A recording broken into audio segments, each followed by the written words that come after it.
what you want, when you want it, where you want it. This is The Mesh. Footcandle Films. Film news and reviews from two guys who really like movies. This episode is brought to you by the Footcandle Film Society. For a schedule of upcoming screenings and membership information, visit the Society's website at www.footcandle.org. Hello, everyone. Welcome to Footcandle Films. I'm Alan. This is Chris. Chris, how you doing? I'm doing well. Good. You ready to talk about some movies today? Definitely. All right. Well, we've got a lot to talk about today. We're going to do our reviews in just a moment. We're going to be talking about some movie news later in the episode. And we're also going to close out with our online recommendations of some streaming films that you could check out right from the comfort of your own home. We got two films to talk about today, some new films. Very different films. We're going to be talking about the new Roman Coppola film, A Glimpse in the Mind of Charlie Swan, in just a little bit, or Charles Swan III, I guess I should say. Sure. We'll get to that in a little bit, but first, we're going to do a review of the documentary film, Searching for Sugar Man. If ever there is an air of intrigue and mystery around a pop artist, it is around the artist known as Rodriguez. We thought he was like the inner city poet. He was this wandering spirit around the city. He's like a wise man, a prophet. How many records do you think he sold in America? In America, 6. Born in a troubled city. Growing up, Alan, I'm sure you would flip through your parents' record collection every now and then, right? I mean, records. This Absolutely. is predating The big CDs, LP predating. records. You remember what these Absolutely. things are, right? I love looking at all the cover art and liner notes and all those. Okay, excellent. I'm sure your parents may have had a Beatles record, maybe a Simon and Garfunkel. Yes. Probably Rod Stewart, James Taylor, Rolling Stones, maybe? No Rolling Stones. Okay. But all the rest of them, yes. So, yes. Okay, and I'm sure, without a doubt, they probably had the multi-platinum album Cold Fact by Rodriguez, right? Would it freak you out if I said yes? Yes, it would. Okay, well, yeah, they did. Okay, phew, because that blows the whole intro. No. Okay, so, Rodriguez, I had never heard of this person. I don't know if you I had. had not either, no. But he was platinum selling, but in South Africa, as opposed to United States. What I want to know, Alan, is after watching this documentary, did it interest you to find out more about Rodriguez, and would you actually want to have a copy of Cold Fact by Rodriguez now? The answers are yes and yes. Okay. As you kind of alluded to in the introduction, I mean, this is a story, and we're going to do this without giving away too much of the inner workings of the film, because it really is one of those things. I found myself enjoying it more, probably not having known anything about the subject matter. So we're going to try to keep this very spoiler-free. Yes. Okay. I've seen the film twice now. Okay. And on the second time, I will say it still holds up as a good film, but it doesn't quite have that same punch to the stomach that it does the first viewing. Got you. But I love this film. Absolutely love this film. I think from a documentary standpoint, it's one of the best docs I've seen in years. Probably hearkening back to the Freedmans, watching the Freedmans. That was one of my favorite documentaries from years ago. Capturing the Freedmans. Capturing the Freedmans, Yeah. that's it. This is probably now up there as well, rivaling up in that area. Gotcha. Really, really enjoyed it. Again, it's one of those things where it starts out in one direction, does take a little bit of a change, ends in a much different place than maybe you would expect the film to end. Mm-hmm. And I loved it for that because, again, they found a subject that many of us, almost all of us, knew nothing about. Got you. And I think this would have not been as effective a documentary if it was doing something on the Rolling Stones. And a lot of people know the history of the Rolling Stones. Even if they're documenting a very interesting phase in their career, it still wouldn't have that same effect that I think this one does.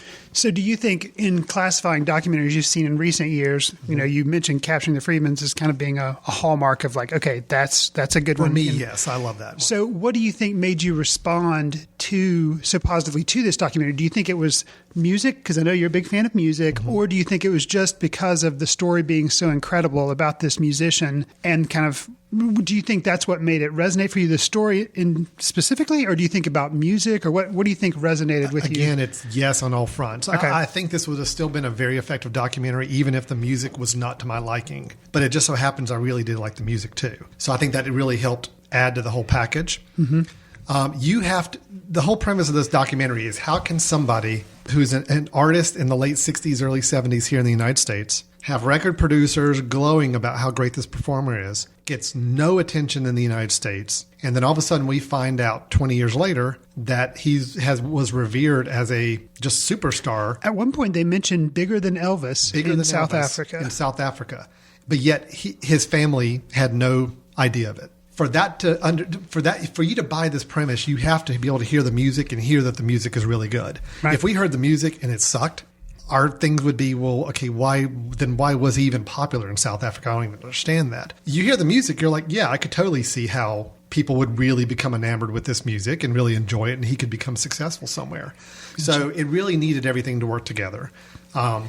Again, not to get into the latter half of the film, but there's a moment towards the latter half, kind of a culmination of an event in South Africa that is kind of puts the button on the whole story, and it's very dependent on the performance of music, and it's a really powerful moment. And I think there again, if the music was not good, it would have all fallen apart. So I think it did work all together. Sure. Now I will say, even despite the music, I think from a filmmaking standpoint, this was a very, very well made documentary. I really thought the production quality of it was top notch. The fact that this the director, and I'm going to butcher his name. I cannot pronounce his name. He Swedish or maybe something like that. But Okay. he wrote, directed. He did some of the sketched animation in there, or sketch drawings. He did the original music that was not Rodriguez's music. Got you. Behind the soundtrack. This is almost a one-man show putting this thing together, and that makes it even more impressive when I saw it, to think, this guy really did his homework and really got in touch with a lot of people in this process. A lot of little visual styles to it, a lot of scenes and shots I really appreciated as well. Chris, I've been doing all the talking here. What did you think? You and I have not talked about this film since we screened it the other night. Correct. I liked the documentary. I thought it was really good. Without keeping it spoiler free, I unfortunately was privy to something that was going to happen. So that made me probably enjoy it less upon first viewing. A little bit, sure. But I still really enjoyed it. I will say that I was kind of taken aback by the production value. Not that that was a negative thing, but a lot of the camera work, and they have these sweeping shots of Detroit, and they also have sweeping shots of South Africa, and specifically some mountain road shots of like winding roads. When I think of documentaries, I don't think of fancy camera work. True. It was a little different, but actually that's what I responded to really well. Is I'm kind of getting sick of the handheld shaky cam documentary style stuff. I like this being almost shot like a movie. Well, and I guess the perspective I was coming at it from was when I think documentary, I kind of think smaller budget and more intimate, because it's telling real life stories as opposed to something that's really glossy and has like fancy graphics or fancy camera movements. Not that those still can't tell interesting stories, but I look at these as kind of being independent documentaries kind of. And this one, I didn't know what to expect really as far as camera, but it just really impressed me. And I won't say it made the film less to me, but for some reason, the more high gloss it is, the less seeming authentic. Well, does that make, or as far as real life? I mean, not that it, because it's as opposed to something that looks very, for lack of a better term, 60 minutes, staged, as opposed to something that looks like Hollywood did a movie of it. And I'll give you one specific example without ruining anything.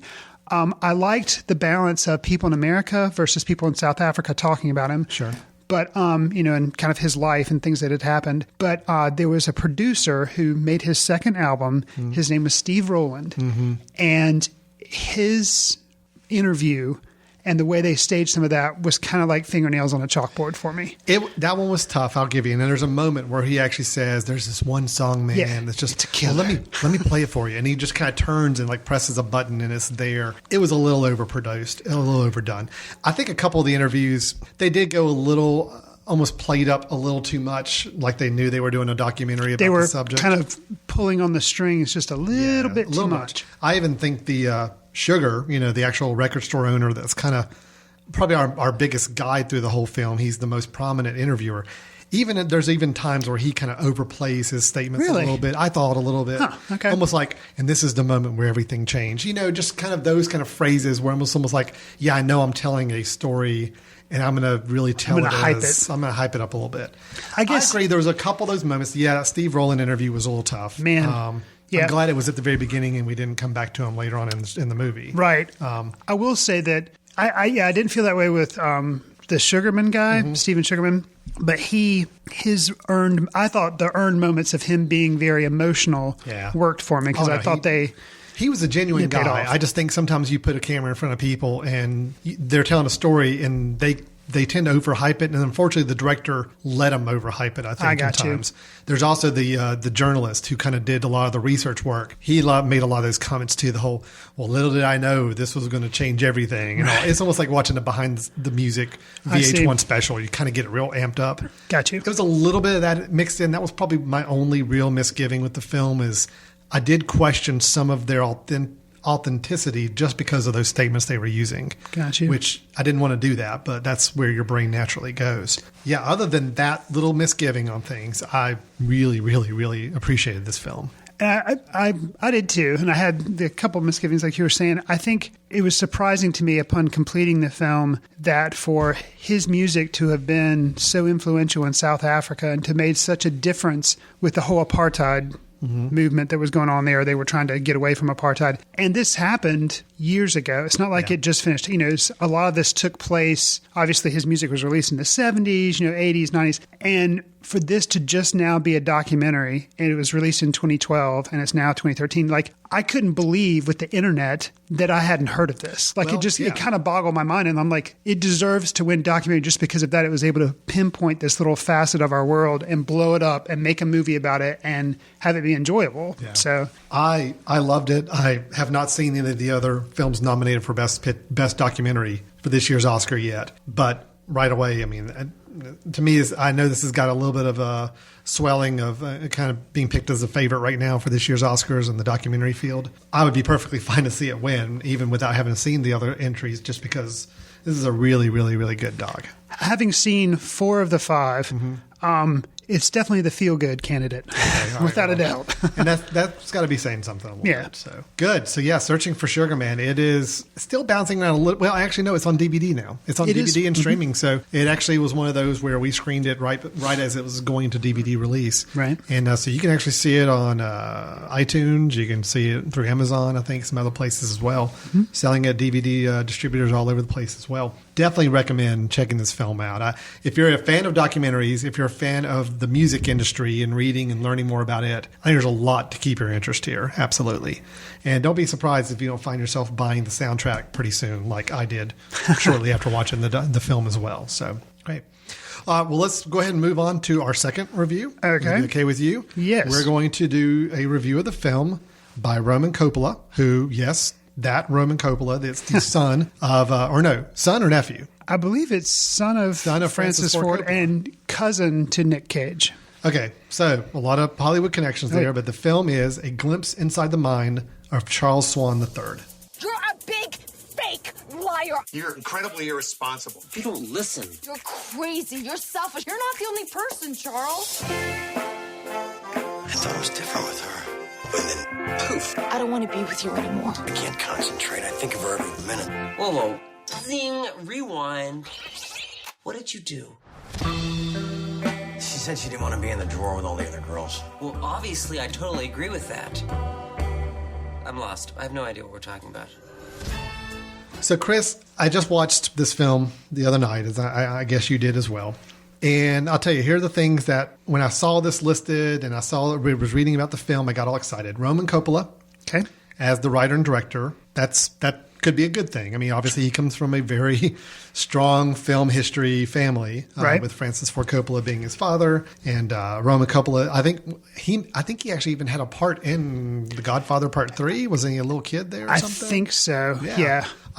Jason Schwartzman's in the film, who I really like. Jason Schwartzman. I think you do too, if I remember correctly. I'm a fan. Bill Murray, huge fan. Yeah. Very excited. Audrey Plaza, I like her from Parks and Recreation. Very happy there. Patricia Arquette, Mary Elizabeth Winstead. Got some great actors, great writer and director. Gotcha. And then we've got the lead star, Charlie Sheen, who, all right, Charlie Sheen in the 80s, big fan. Sure, Charlie Sheen since the 80s, not really a big fan. After watching this film, Chris, I have to ask the question, though. Whose decision was it for us to review this film? And can I have some sort of punishment extracted on them for it? Wow. I think the answer to the first question is you? It was a mutual agreement. Was it mutual? I don't remember it being mutual. Okay. No, Here's my suggestion. Right. I think it was mutual. I'm just trying to find the... And the punishment, I mean, if there's to be punishment to be taken for this film, I'll take it because I actually... you enjoyed this? I did. I liked it. Yeah, I liked it. I thought the Kirby, where Jason Schwartzman's character, Kirby, plays best friend to Charles Swan. He was funny. Thought he was good. I thought Bill Murray is like 2% of the movie. Thought Bill Murray as Saul was really good. Again, he was in like 4% of the movie. I liked the cinematography and the set design and a lot of the kind of like the way they would frame the movie. Like it opens up with a sequence kind of getting you into the mind of Charles Swan with like all these like balloons and kind of like a Monty Python, Terry Gilliam type thing. The first 2 minutes were good, yes.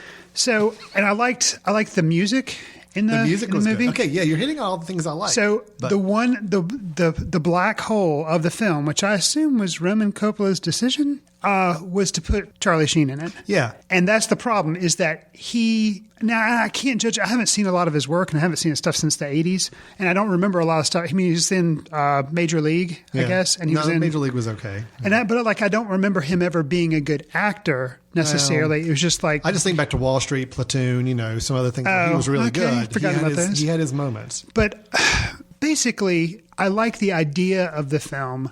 I liked a lot of what was going for it. And I think any less a director or if his cast members had been less, it wouldn't have been good at all. I am glad I saw it. Is Charlie Sheen a big black hole at the center of the film? Yes. Yes, without a doubt. But I still felt it was very worthwhile watching, and I enjoyed it. And I wonder if Roman Coppola, the only reason he did it was because of what's happened to Charlie Sheen recently. Well, was it just, and if so, shame on you for just trying to make a buck off a headline. I think that's what it was, and I hate making that kind of judgment, but I don't see any other reason for this film other than, oh, hey, everybody's talking about Charlie Sheen. Ooh, he's crazy. I've got an idea for a film. This will be perfect. I'll put him in it and make him the big headlining star, and everybody will come see it because Charles Swan III is kind of like Charlie Sheen. There's a lot of similarities in the life. It's very much a meta commentary on this guy's life. But I tell you what, I admired what they're trying to do. Basically, for those of you not familiar with the film, it really is, the idea is supposed to be you're supposed to kind of get a sense for who this guy is, what makes him tick, and the fantasies that he has that were very prominent in the first 20, 30 minutes of the film, and then they just kind of disappeared. Dropped off. It became this long middle portion, 45 minutes of just meandering with him sobbing about his ex-girlfriend dropping him, and it just goes on and on and on. The fantasy sequences stop, which I actually like the fantasy sequences. I don't agree that it went on and on. The movie was 86. The movie was 86 minutes long. 2.5 hours. Oh, come on! I felt like it was very, it was pretty cut and dried. I mean, but the stuff with Charlie Sheen is the worst part of it. But I still feel like if the writing had been a little bit better, if you gave him more to do, or maybe if he was just a better actor, I actually wonder, but it's too bad because it was probably Charlie Sheen and that's the whole reason they did the movie. But you take him out and you replace him with almost anybody else,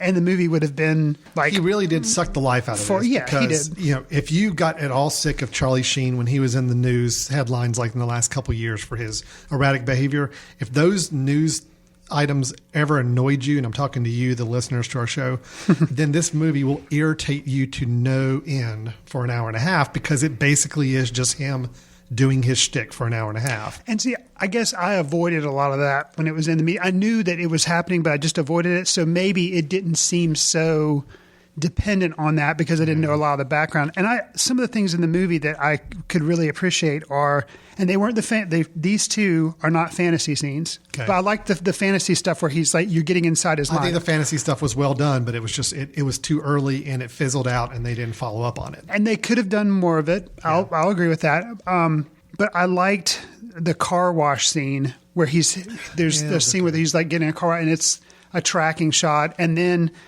the scene that also has the car going into a swimming pool and just like how they do these like tracking and camera movements. And the closing credits of the movie, I really appreciated. Okay, but let's talk about that because, here it is. But I think the whole thing, the movie is, granted, you can't have your cake and eat it too, but it's like, let's not take this too seriously because we're kind of mocking Charlie Sheen at the same time we're making us feel sorry for him because his life is so complicated or whatever. But I think the whole time you're never supposed to be taking the movie too seriously. And I think the people that just act like, oh, this is rotten, this is horrible, this, I wish we would have never, like, this movie had never been made or it was 0 stars. I'm like, come on, it's not that bad. But here's my thing, Chris. Okay, I've never been the guy that subscribes to the idea that films have to have this great intent, high level purpose. And I'm all for popcorn entertainment films. I love just sitting back and kind of letting my brain go. But okay, when you give me a film that in the first little bit has some promise, where they show you some of these dream sequences, these fantasies he has, you get to know more about him through his fantasies than I think you do watching him in real life. But then they're gone. Then we go through what seems like an hour in the middle of him in this whole ex-girlfriend situation.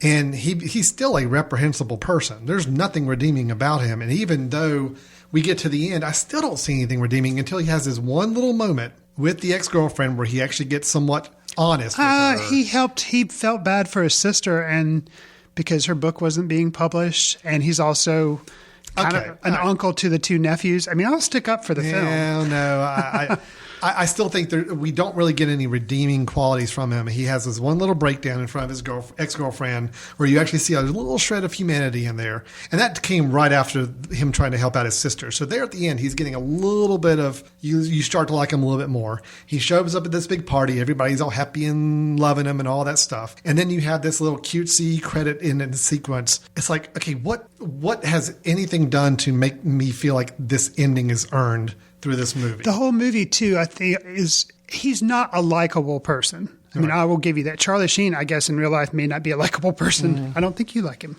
No. But the movie could have done more to give us what the title promised, which was a glimpse inside his mind. Yes. And it didn't do that. But I think it tries with some of the dream sequences and then kind of falls away. But the closing credit thing is a final attempt to kind of come back and show us a glimpse, because he's trying to create an album cover for his best friend, which is Kirby, and he kind of gets the inspiration. He tells him, and he pulls it off. And I think it was an awesome way to kind of attempt to tie the loose ends together. And it was a final glimpse of like, this is his creative process. And I appreciate that. And at the same time, it shows Roman Coppola's creative process, because they break the fourth wall, basically, and they do a roll call where they say, you know, I'm Bill Murray. I played the part of Saul. And it really worked for me. Cutesy. And at the end, there's actually a shot of, like, in a mirror, you see Roman Coppola with the camera. And I don't know. It worked. It was, to me, it also served as kind of a love of making movies, because a lot of the stuff's improbable and shouldn't really be able to happen. But I don't know. It was kind of, it worked. I just think it was all over the place. It didn't follow through on any of the promises that it tried to give you throughout the film. If it's going to do the whole, let's really explore his mind, then let's really explore his mind. Don't explore it for 20 minutes and then have me watch him wallow around and get mopey and sad and depressed for the next whole 2/3 of the movie, and then come back in a 5-minute scene at the end and make it seem like everything's all happy again. I'm sorry, it never worked. It just never. Well, and came visually, together. it kept me interested, as opposed to The Master, which bored me for segments on end. Well, and this movie, we've already discussed how you're and we have, but I'm just saying, as far as like, you know, running time and being interesting, this was a mess. I'm sorry, I just think this film was a mess. It had so many moments where it could have been really good. So many moments I like. I mean, the puppet at the end. I like the little puppet thing. Yeah. That was a cool scene. That was a cool little 1-minute scene where they had a puppet of Charles Swan.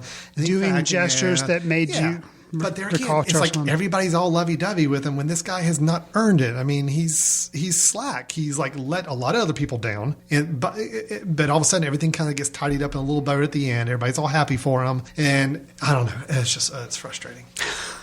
Yeah, I did not care for this film at all. There are moments to appreciate with it, but nowhere near justifying 90 minutes. Wow. Of my time. Wow. Agree to disagree, sir. Boy, I'm surprised.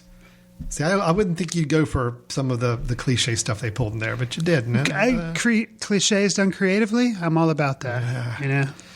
Okay, fine. If you must go see A Glimpse Inside the Mind of Charles Swan III, it's on iTunes. It's on other places as well. It didn't make it to a major theater. I don't know why. Oh, that's rough. That's rough. Oh, boy. Okay, well, we're going to take a little break.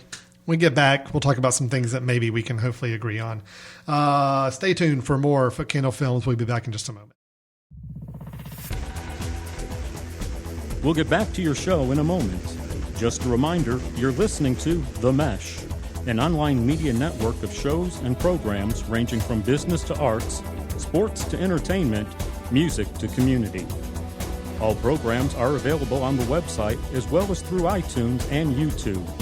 Find out more at themesh.tv and give us feedback on what you like. And now, as promised, back to your show. Welcome back to Footcandle Films. Okay, Chris and I have we've let the dust settle. I reimbursed him for Charles Swan III. Yeah, thank you. And I patched up all the bruises we got from our little fisticuffs afterwards. So we're good. We're fine. We're ready to move on to some other things. Before we do, though, just a reminder, you're listening to Footcandle Films.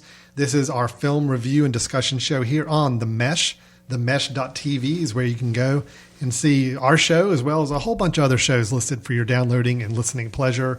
Everything from business to parenting to entertainment to music, everything in between. So a lot of good options for you to listen to. They're all free. They're all able to be downloaded.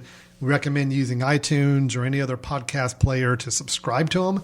When you subscribe to our show, for example, that means that every time we put out a new episode, which right now is about twice a month, you will get that automatically downloaded to your player.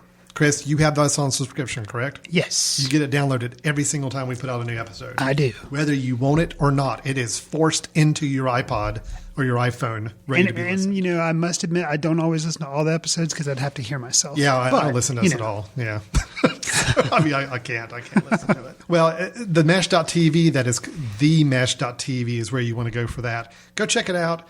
Give us a look up on iTunes. We'd love to hear your feedback on the iTunes store as well. There's a little place where you can give us a star rating. I'm not going to do the whole pressuring saying you got to give us a 5 stars, but I'm just saying, if you feel so inclined and your cursor wants to move more to the right-hand side of that star scale, we're not going to discourage you from it. Right.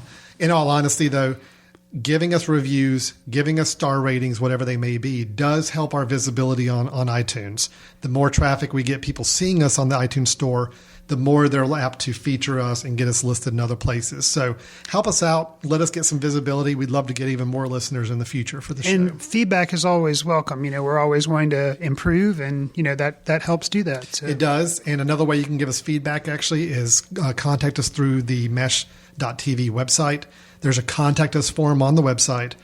You can also just drop us a line at info@themesh, that's THE mesh.tv. All right. So enough of the self-promotional stuff is out of the way. Let's move on to some other movie discussions. We're going to jump right into movie news. Okay. This is the part of the show where I try to look up some movie news items that I think might be of interest for us to talk about.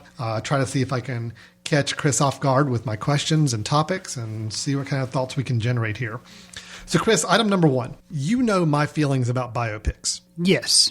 I'm not a big fan, generally. You generally prefer documentaries like Sugarman as opposed to them making a dramatic film. I would not have cared to see a dramatic interpretation of the life of Rodriguez. Although that could easily be done. Oh, absolutely. I'd be shocked if they're not already doing it right now. But to me, give me the documentary, let me see all the real stuff. Understood. However, biopics, for whatever, are all the rage in Hollywood, always have been. In the last couple of years, we've had The Iron Lady with Meryl Streep doing Margaret Thatcher. We've had King's Speech. Yeah, King's Speech.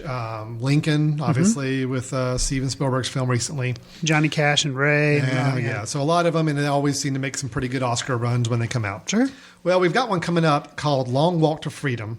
And it is going to be a biopic about Nelson Mandela. Okay. Now, I will tell you, I'm actually kind of interested in this. Okay. Nelson Mandela is a character I'm always fascinated by, but I honestly don't know enough about him. So I do see this as an opportunity where, all right, maybe having it as a dramatic interpretation, an acted piece may not be bad. Idris Elba, are you familiar with that actor? The name sounds familiar. Idris Elba, and I'm trying to remember what he's actually been in recently, but actually I think he was in Prometheus. Okay. The black gentleman on the ship. I think he was the pilot of the ship. Okay. I believe so. Okay. Boy, I'm going to have to look that up. Our intern, Nick, is out today. Otherwise, Nick would be looking that up for us. But, Nick, where are you, buddy? Yeah, I know he's also the star of the upcoming film Pacific Rim, which is the big monster alien fighting movie. Oh, man. Oh, really? Oh, man. Okay, I'm excited about that one. Oh, We'll save that for another day. I am curious, though. I mean, they've got him tapped right now to star as Nelson Mandela. Okay. I can see that. That works for me. Long Walk to Freedom is the name of the film. My question back to you, though, is are there any characters left to make biopics is there a real person, a real historical person that you personally think is due for a biopic, or you would personally be standing in line to see a biopic for if they ever made one? Okay, a single person, no, but I can think of two groups. Okay, this is showing my bias, their music, but two groups that would be ripe for a biopic. The problem is these people are still alive and they have tight control over their music, and you could make the movie without it. I would love to see an honest biopic of the Beatles. Like honest. Yes. They did, not Backbeat, which is the early years. Backbeat, and then we had that John Lennon one that came out a few years ago. Lonely Boy, was it? Yes. Or, yeah, not that. I want from them first getting together, the four, all the way up until they broke apart. You want the official rubber stamped, this is it. Well, and maybe that's the problem, but it'd have to be rubber stamped because of all their the groups and everything, or the people, like you some of them, do this without two of them are still alive, and the estates and everything. But I would like to have all the ins and outs and all the histories. I haven't read all the volumes and volumes of biographies that have been written about these guys, but I know there are bunches of interesting stories there, and I really wish they do that. But legally, I don't know when that'll be.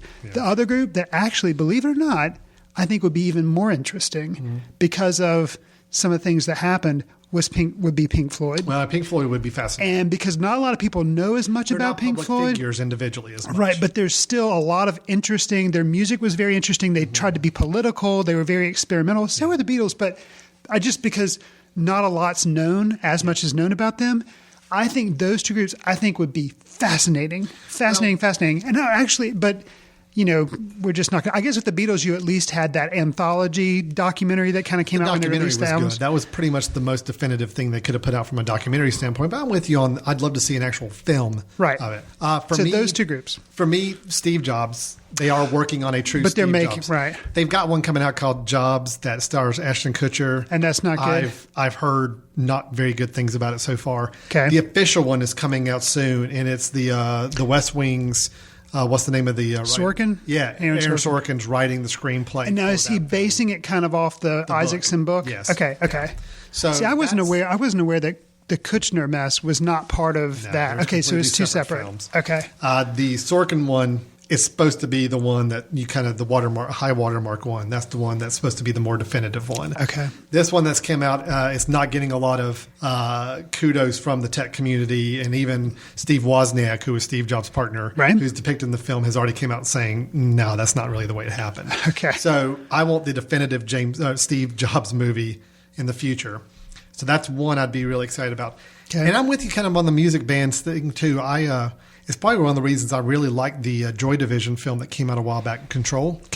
Because it was one of those things where I knew very little about that band as people. I knew their music, but I didn't know anything about them as individuals. Got you.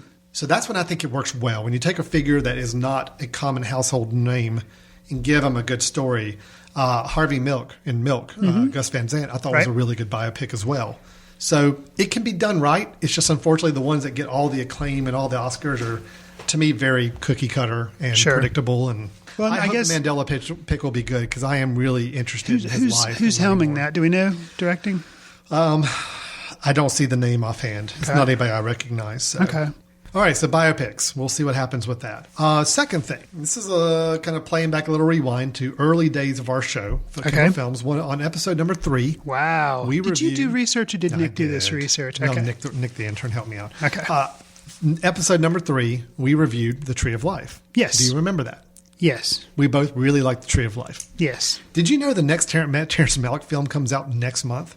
No. Yeah. Why has no one been talking about this? Terrence Malick has a film coming out next month, mid-April is the release date, called To the Wonder, starring Ben Affleck. Did I say Ben Affleck? No, Ben Affleck. I'm doing it just like the Affleck duck now. Ben Affleck. And then you got Rachel McAdams and Javier Bardem's in this. Wow. It's coming out in like 45 days, and I have not seen a trailer. I've only seen one publicity still picture from it. That's it. I mean, were you aware of it at all? No. Supposedly he's got 2 films in the works. I had thought that there was rumors that he was going to take bits and pieces of Tree of Life and like make kind of another movie out of it because there was a lot of Sean Penn left on the editing floor or whatever, and they were going to take. But no, I hadn't heard this. And I don't know. I mean, gosh, you give me here a second. I'm going to look it up. Has it played at any festivals or anything that we know of? No. Wow. Here's the plot synopsis. Okay. After visiting Mont St. Michael, Marina and Neil come to Oklahoma where problems arise. Marina meets a priest and fellow exile who is struggling with his vocation, while Neil renews his ties with a childhood friend, Jane. So it's very much a man-woman relationship movie, where Tree of Life was very much family, father-son type of thing. This is all about husband, wife, and other relationships with other individuals. But that's all I know. Weird. Javier Bardem's in it. Olga Kurylenko, who is someone who's actually making a lot of films right now. She's going to be in the new Tom Cruise movie Oblivion that's coming out soon, sci-fi film. Very interesting. And there again, I know that's all I know about it, is that little paragraph description and the one photograph I've seen from the film, and that's surprising. Yeah, so I know you and I were just such big fans of Tree of Life, and that got a lot of acclaim when it came out, and it was kind of batted around a little bit in Oscar season. Here, this one's being dropped in mid-April, which is kind of the dead time for dropping any kind of film like this. Right. Haven't heard anything about it. Nothing. I'm just very, very curious at this point. I'm curious, and I guess I'm also a little concerned. Yeah. Because it seems like he's a director that likes to take his time, and I just feel like if he's dropping it in April, maybe it's just kind of something like, okay, well, I've worked on this, it hasn't really worked. I'm just going to put it out. Just get it out of the way and move on. That's unfortunately how I'm viewing it right now. I'd like to be surprised, though. Yeah. I mean, I do think Ben Affleck's on a really good roll right now with as far as his creative work, mostly in the directing side, but this is him acting. Rachel McAdams is someone who can be a good actress if given the right work, I think.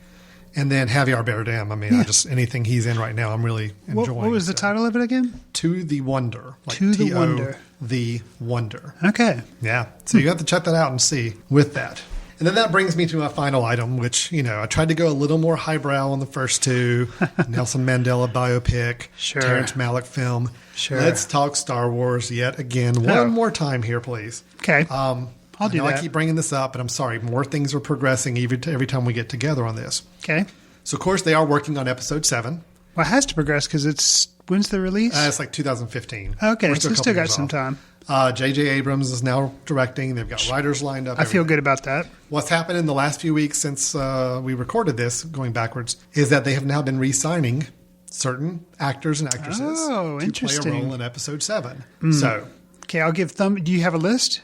I'm going to give you a list of actors. You tell me yes or no if you think they've signed on. I was going to say thumbs up or thumbs down, whether I thought it was a good idea. But I'll do that. Well, yeah, we'll do that too. Okay. All right. So let's just kind of start Billy D. Williams. I'm going to say yes. Well, he hasn't signed on, best of my knowledge. Okay. Do you think he should? Do you think Lando has a role in episode 7? If directed by J.J. Abrams, yeah. Okay. Because of Spock getting a role in the first Star Trek movie, or Leonard Nimoy. So I'll say, yeah. Okay. Carrie Fisher. I would definitely say she would probably have something to do with it. Yeah, I think the rumors are that she's already signed. Okay, that would make sense. And she's like, unlike Billy D, I'm like kind of like, well, I don't know where he is at, but I guarantee you, she will hit whatever note, just like she never met, like she's never hasn't been out of the game. Oh yeah, I think she's a.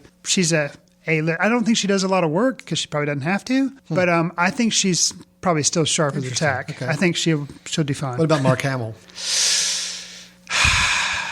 I'll probably say they've probably signed him on, or he's signed on. That's been the rumors as well. Yeah. He's been approached to play as Luke again. Oof. Yeah. Wow. Well, now there again, speculation on the roles they're playing, but I mean, come on. Right. You don't sign up Mark Hamill to come back unless he's going to be playing.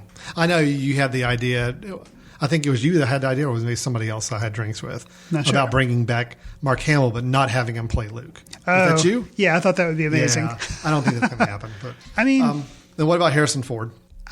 Okay, the more and more of these names, now I'm getting a little concerned. He'll probably do it. He seems like he'd do anything for money. So he is actually the only one that has officially, from what we understand, signed on. Signed on. Yeah. So we've got out of those we've got the trio, the big trio as far as verbally or at least rumor wise coming back to have a role in episode 7. And if you're really if that's the direction this is really heading, then I'd say just save your money and don't have Billy D. Williams if that would cost any money. He may just do it for. I think the 3 of them would probably be enough. Yeah. It gets enough of it has enough of a carry through from the original trilogy, but it doesn't overpower it. And the one that I'm worried about is Mark Hamill, just because I haven't really seen him do a lot that wasn't Star Wars. But think about it. Mark Hamill could play the Yoda role very good, where he's living off in a distant planet somewhere. Old and grizzled.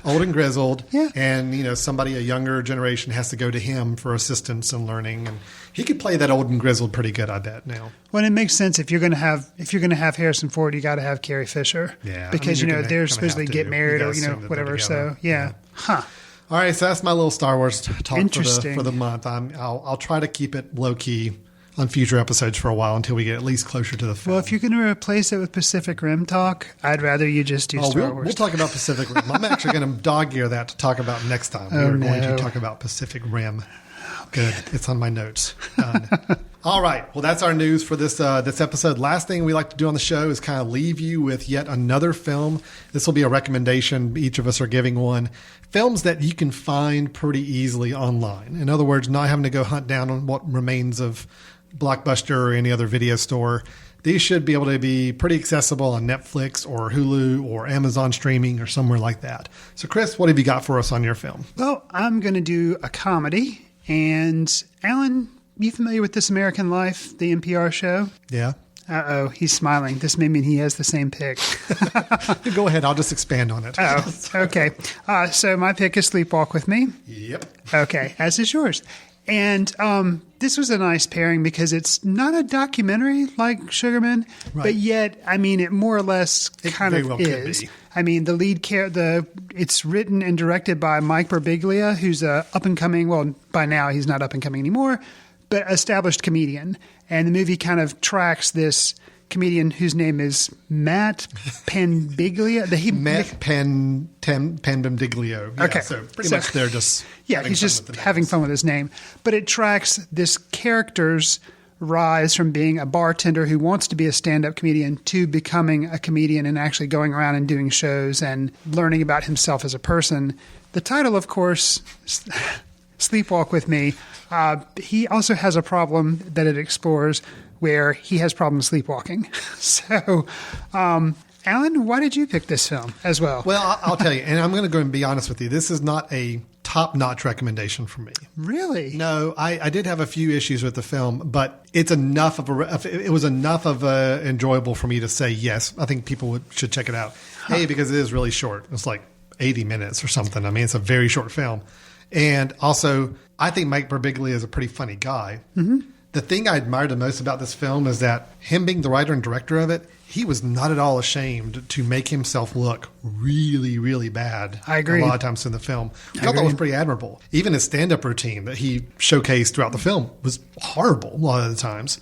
Yeah. His physical appearance was, oh my gosh, really, really he really brought himself down. And I think he's not afraid to say, hey, yeah, when you're a stand-up comic going from hotel to hotel and you're kind of a schlubby guy anyway. This is what it is. And I really admired him for that. I think he's a funny guy. I always admire writers, directors that are trying to do something different. Mm-hmm. I do think the sleepwalking sequences were really, really funny. I thought those were really well good. done. I wish there were actually more of those. Overall, it was good. I don't think it was great. I had probably a little higher expectations for it, but I thought it was good enough to say, hey, for Netflix instant, absolutely go check it out. It's worth watching for an hour and a half. I think I liked it a lot, and I think I was impressed with how, like you were saying, he didn't flatter himself. Oh no, the movie, he does himself no favors by making this movie. It's very what I felt like, even though it was fictitious in parts, it was very honest. Yeah, that's very true.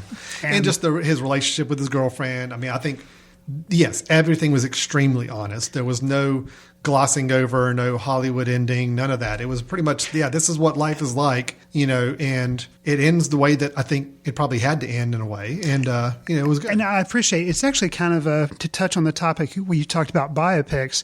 I think he had interesting stories. That's what This American Life that's produced by Ira Glass, who has actually worked as a producer on this as well, on the movie Ira Glass did. He assembles stories and he makes them interesting. As this movie was, I think he knew he had some interesting stories, but instead of trying to make a documentary about himself, he's like, you know what? I bet I could string these together, maybe make some fake parts in there. It would be funny, but then it would also achieve the same thing. And they made a fictitious documentary, and it worked. And I thought it was good. And I've also appreciated, of course, my mantra is the short running time. Yeah. It was a nice breeze, quick to go by movie. It was good. Didn't feel like it stretched out any more than it needed to. It pretty much told its story. It was done. There are a couple really laugh out loud funny moments. I mean, what was the animal he was kicking that he thought was in his room when he was it wasn't like it wasn't a coyote, but it was something like that. Yeah, it was just random. Some of those scenes were really funny, and some of the jokes towards the end were also funny. And what I he got better as he went along. Right, he got better as he went along.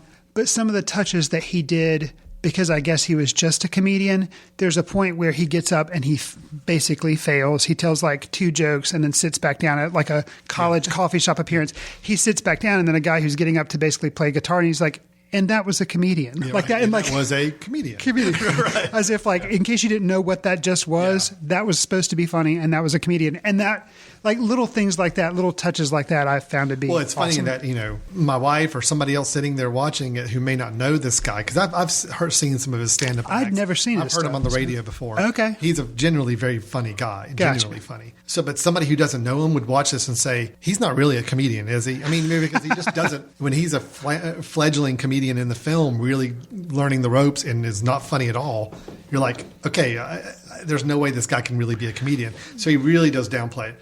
But I actually like the fact that I like the little breakthrough moment when he's trying to do the stuff on stage. He's trying to do his scripted stuff, and it's just not working. And then when he just realizes he could just kind of cut loose and just talk about his life openly is when he actually started getting really funny, and people appreciated that. But it's also what got him in trouble. Right. Let me ask you a question on that.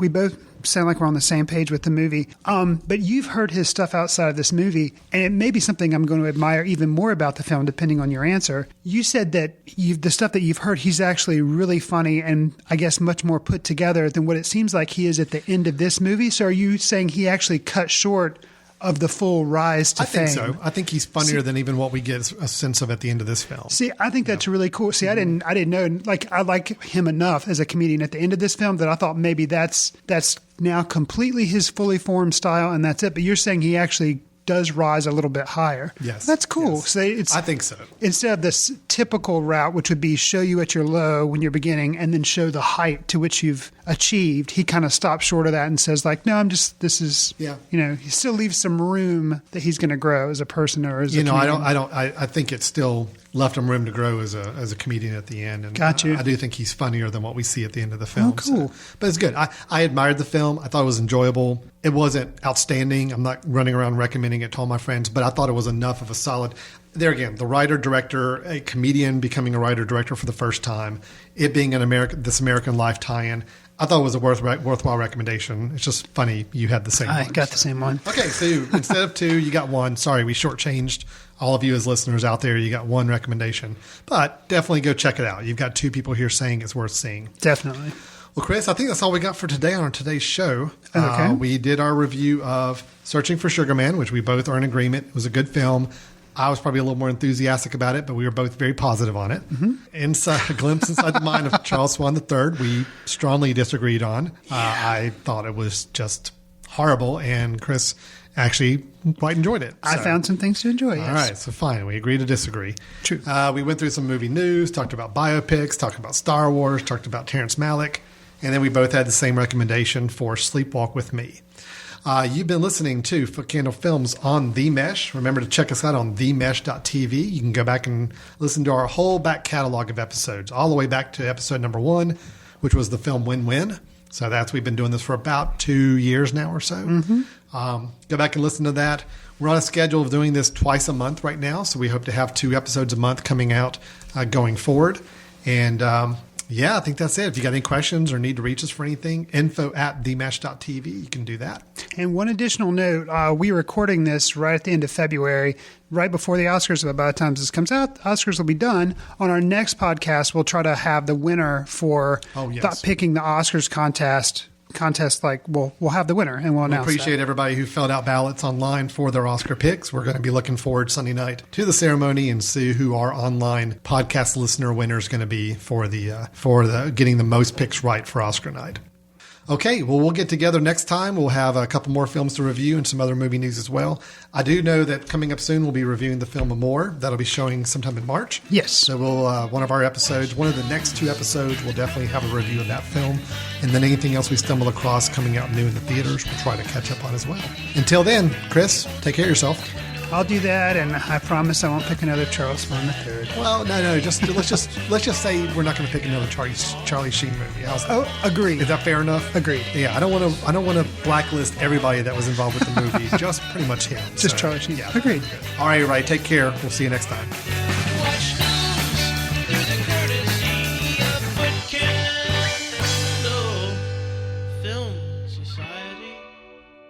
Special thanks to Carpal Tuller for the show theme music. For more about Carpal Tuller, visit www.carpaltuller.com. You've been listening to The Mesh, an online media network of shows and programs ranging from business to arts, sports to entertainment, music to community. All programs are available on the website as well as through iTunes and YouTube.